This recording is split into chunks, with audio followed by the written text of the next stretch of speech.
ଜୟ ଜଗନ୍ନାଥ ପିଲାମାନେ, ଆଜିର ଏକ ନୂଆ ଭିଡ଼ିଓକୁ ସମସ୍ତଙ୍କୁ ସ୍ୱାଗତ।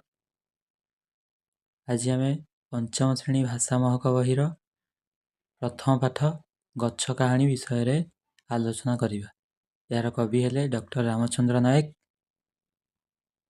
ସେ ଏହି ପଦ୍ୟରେ ଗୋଟିଏ ଗଛର ଆତ୍ମକାହାଣୀକୁ ସୁନ୍ଦର ଭାବରେ ଉପସ୍ଥାପନ କରିଛନ୍ତି। ଗଛଟି ମାନବ ସମାଜକୁ କ'ଣ ବାର୍ତ୍ତା ଦେବାକୁ ଚାହୁଁଛି ତାହା ଏଠାରେ ସେ ବର୍ଣ୍ଣନା କରିଛନ୍ତି।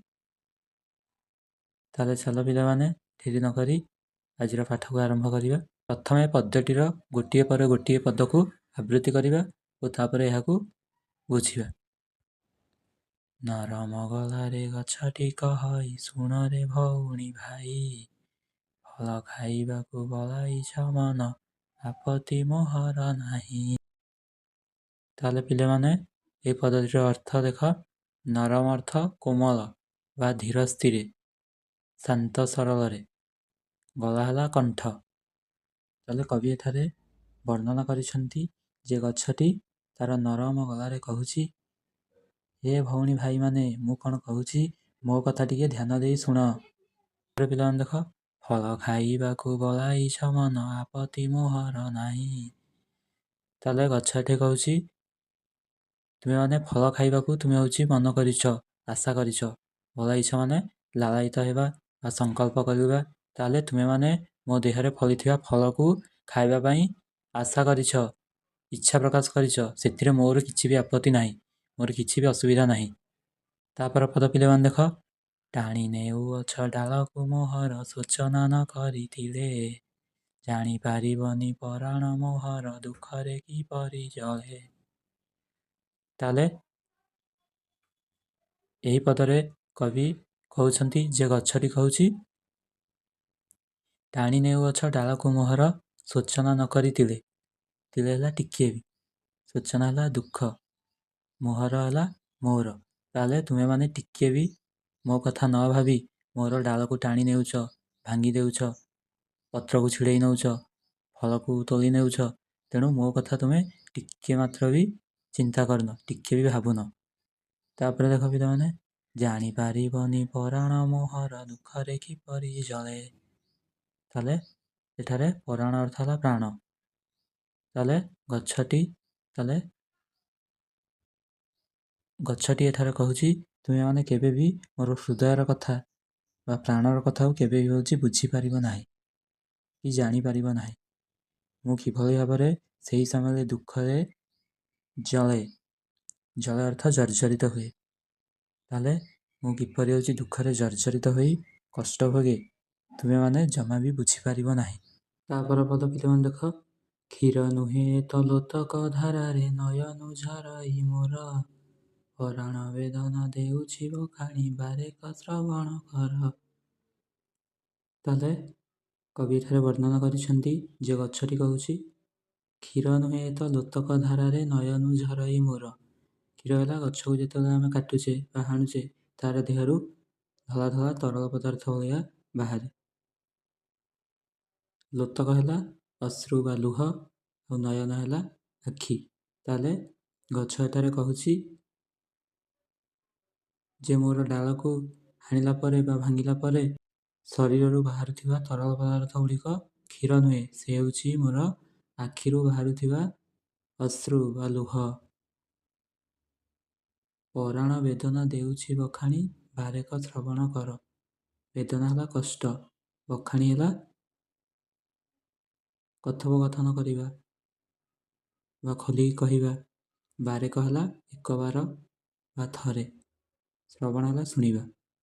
ତାହେଲେ ଗଛଟି କହୁଛି ମୋର କଷ୍ଟ, ମୋର ଦୁଃଖକୁ ମୁଁ ତୁମ ଆଗରେ ବର୍ଣ୍ଣନା କରୁଛି।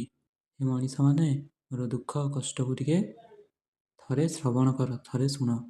ତାହେଲେ ପିଲାମାନେ ଦେଖ, ଆମେ ଯେମିତି ଯିବ ଗଛ ବି ମଧ୍ୟ ଯିବ। ଆମର ଧର ଯେତେବେଳେ ଖଣ୍ଡିଆ ହେଇଯାଉଛି ତାହେଲେ ଆମେ ସାଙ୍ଗେ ସାଙ୍ଗେ ବ୍ୟସ୍ତ ହୋଇପଡ଼ୁଛେ, ଆମକୁ କଷ୍ଟ ଲାଗୁଛି, ଆମେ ଔଷଧ ଟିକେ ଲଗାଉଛେ ବା ଡାକ୍ତରଖାନାକୁ ଯାଉଛେ।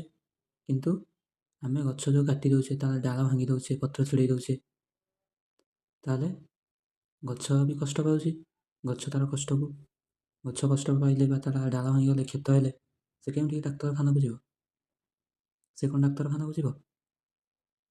ତେଣୁ ତାର ଦୁଃଖକୁ ଏଠାରେ କବି ନିଜର କବିତା ମାଧ୍ୟମରେ ପ୍ରତିପାଦନ କରିଛନ୍ତି। ତେଣୁ ଆମେ ଗଛର ଡାଳକୁ ଭାଙ୍ଗିବା ନାହିଁ, ମନ ଇଚ୍ଛା ଗଛର ପତ୍ର ଡାଳ ଛିଡ଼ାଇବା ନାହିଁ, ଧୀରେ ସ୍ଥିରେ ଫଳ ହେରିକା ଆଣିକି ଖାଇବା, ଯାହାଦ୍ୱାରା ତାକୁ ହେଉଛି କଷ୍ଟ ହେବ ନାହିଁ। ତାପର ପଦ ଦେଖ ପିଲାମାନେ, ଜନମ କାଳରୁ କେତେ ଦୁଃଖ ସହି ନ ମାନି ବରଷା ଝଡ଼ି, ଖରା କାକରରେ ଡାଳ ପତରକୁ ରଖିଛି ଯତନେ ଭିଡ଼ି। ତାହେଲେ ଏଠାରେ ଗଛଟି କହୁଛି ଜନମ କାଳରୁ କେତେ ଦୁଃଖ ସହି ନ ମାନି ବରଷା ଝଡ଼ି। ତାହେଲେ କବି ଏହି ପଦରେ କହୁଛନ୍ତି ଯେ ଗଛଟି କହୁଛି ଜନ୍ମ କାଳରୁ ମୁଁ କେତେ ଦୁଃଖ କଷ୍ଟ, ଝଡ଼ି ବର୍ଷା, ଶୀତ କାକର ସବୁ ହେଉଛି ସହୁଛି, ଏବଂ ମୋର ଦେହରେ ଗଛର ଡାଳ ପତ୍ର ଫଳମୂଳକୁ ଫୁଲକୁ ମୋର ଦେହରେ ସାଇତିକି ରଖିଛି। କାହିଁକି ରଖିଛି ନା ତୁମମାନଙ୍କୁ ପ୍ରଦାନ କରିବା ପାଇଁ, ଏ ଜୀବଜଗତକୁ ଖାଦ୍ୟ ଯୋଗାଇବା ପାଇଁ। ଏହାଦ୍ୱାରା ଜୀବଜଗତର ବୃଦ୍ଧି ବିକାଶ ହେଉଛି ଆଉ ଜୀବଜଗତ ତିଷ୍ଠି ରହିପାରିଛି। ତାପରେ ପଦ ଦେଖ ପିଲାମାନେ, ଆଜି ସିନା ତୁମେ ଇରିଷା କରୁଛ ଦେଖି ଫଳ ମାଳ ମାଳ, ଜାଣିପାରିବନି ଏ ରୂପ ମୋହର କେତେ ସାଧନାର ଫଳ। ଇର୍ଷା ମାନେ ହିଂସା କରିବା ବା ଅନ୍ୟର ସୌଭାଗ୍ୟ ଦେଖି ଆମେ ଦୁଃଖ ପ୍ରକାଶ କରିବା। ମାଳ ମାଳ ହେଲା ଅସଂଖ୍ୟ ବା ବହୁତ, ଆଉ ସାଧନା ହେଲା ତପସ୍ୟା। ଏହି ପଦରେ କବି କହୁଛନ୍ତି ଯେ ଗଛଟି କହୁଛି ଆଜି ତୁମେମାନେ ମୋର ଅପୂର୍ବ ଲୋଭନୀୟ ଶରୀରରେ ବହୁତ ଫଳ ଦେଖିକି ତୁମେ ଇର୍ଷା କରୁଛ, ସେଥିପାଇଁ ବା ମୋର ଏହି ରୂପ ପାଇଁ କେତେ ସାଧନା କେତେ ତପସ୍ୟା କଲା ପରେ ମୁଁ ହେଉଛି ଏହି ରୂପ ସୁନ୍ଦର ସୁନ୍ଦର ଫଳ ଫଳିଥିବା ଆକର୍ଷଣୀୟ ରୂପ ପାଇଛି, ତୁମେ ତାହା ବୁଝିପାରିବ ନାହିଁ। ତେଣୁ ତୁମେମାନେ କାହିଁକି ଇର୍ଷା କରୁଛ? ପିଲାମାନେ ଧର ଆମେ ଯେତେବେଳେ ବାଟରେ ଯାଉଥିବା ଗଛରେ ସୁନ୍ଦର ସୁନ୍ଦର ଆମ୍ବ ଧର ହେଇଥିବ, ତାହେଲେ ଆମେ ଦେଖିକି ଇର୍ଷା କରୁଛେ, ଗଛରେ କେତେ ଫଳ ହେଇଛି ଖାଇବା। ତେଣୁ ଆମେ ପଥର ମାରିକି ଝାଡ଼ୁଛେ, ଯାହାଦ୍ୱାରା ଗଛର ଡାଳପତ୍ର ଛିଡ଼ିକି ତଳେ ପଡ଼ୁଛି। ତେଣୁ ଗଛକୁ ହେଉଛି କଷ୍ଟ ହେଉଛି। ତେଣୁ ଆମେ ଗଛକୁ କଷ୍ଟ ଦେବାନି, ଧୀରେ ସୁସ୍ଥେ ଗଛରୁ ଫଳ ଛିଡ଼େଇକି ଖାଇବା। ତାପରେ ଦେଖ ପିଲାମାନେ, ସାନରୁ ହୋଇଲି ବଡ଼ ପର୍ଯ୍ୟନ୍ତ କରମ ପଥର ଧାରେ, କରମକୁ ମୂଳ ମନ୍ତର କରିନ ପର ଉପକାର କରେ। କବି ଏଠାରେ କହୁଛନ୍ତି ଯେ ଗଛଟି କହୁଛି ସାନରୁ ହୋଇଲି ବଡ଼ ପର୍ଯ୍ୟନ୍ତ କରମ ପଥର ଧାରେ। ମୁଁ ଛୋଟରୁ ଏତେ ବଡ଼ ଗଛରେ ପରିଣତ ହୋଇଛି କେମିତି? ନା ସଠିକ୍ କର୍ମ ପଥରେ ମୁଁ ଅଗ୍ରସର ହୋଇଛି। ମୁଁ ସର୍ବଦା ସଠିକ୍ ମାର୍ଗରେ ଯାହା ମୋର କରିବାର କଥା ଜୀବନରେ ତାହା ମୁଁ କରିଛି। ଖରା ବର୍ଷା ଶୀତ କାକର ଆଦି କଷ୍ଟକୁ ମଧ୍ୟ ସହିଛି। କେବେ ହେଲେ ନିଜର କର୍ତ୍ତବ୍ୟ ପଥରୁ ମୁଁ ପଛଘୁଞ୍ଚା ଦେଇନାହିଁ। ଯେତେ ଖରା ହେଉ ବର୍ଷା ହେଉ ମୁଁ କେବେ ବି ହାର ମାନି ନାହିଁ। କରମକୁ ମୂଳ ମନ୍ତର କରିନ ପର ଉପକାର କରେ। କର୍ମକୁ ମୂଳ ମନ୍ତ୍ର ରୂପେ ଗ୍ରହଣ କରି ମୁଁ ହେଉଛି ସବୁବେଳେ ପରର ଉପକାର ତଥା ଜୀବଜଗତର ଉପକାର କରିଛି ଏବଂ ନିଜର କେବେ କିଛି ସ୍ୱାର୍ଥ ରଖିନି।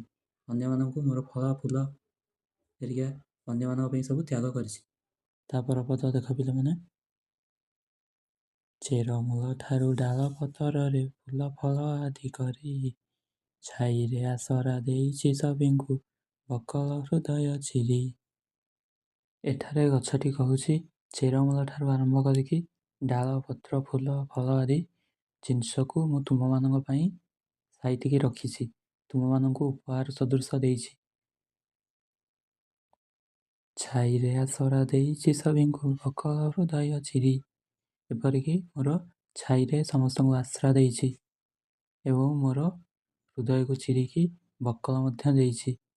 ତାପର ପଦ ଦେଖ ପିଲାମାନେ, ଅନ୍ତର ଫେଡ଼ିଣ କହୁଛି ତୁମକୁ କରନି ଆକୁଳ ମତେ, ତୁମରି ସେବାରେ ରହିଛି ନୀତି ମୁଁ ଖାରେ ଖାଇବ ଯେତେ।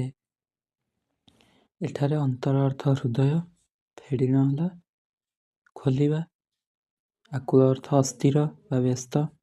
ଏହି ପଦରେ କବି କହୁଛନ୍ତି ଯେ ଗଛ ଅନ୍ତର ଖୋଲିକି ବା ହୃଦୟ ଖୋଲିକି ତୁମମାନଙ୍କୁ କହୁଛି ଯେ ମୋତେ ତୁମେ ଆଉ ଅସ୍ଥିର ବା ଦୁଃଖରେ ଜର୍ଜରିତ କର ନାହିଁ।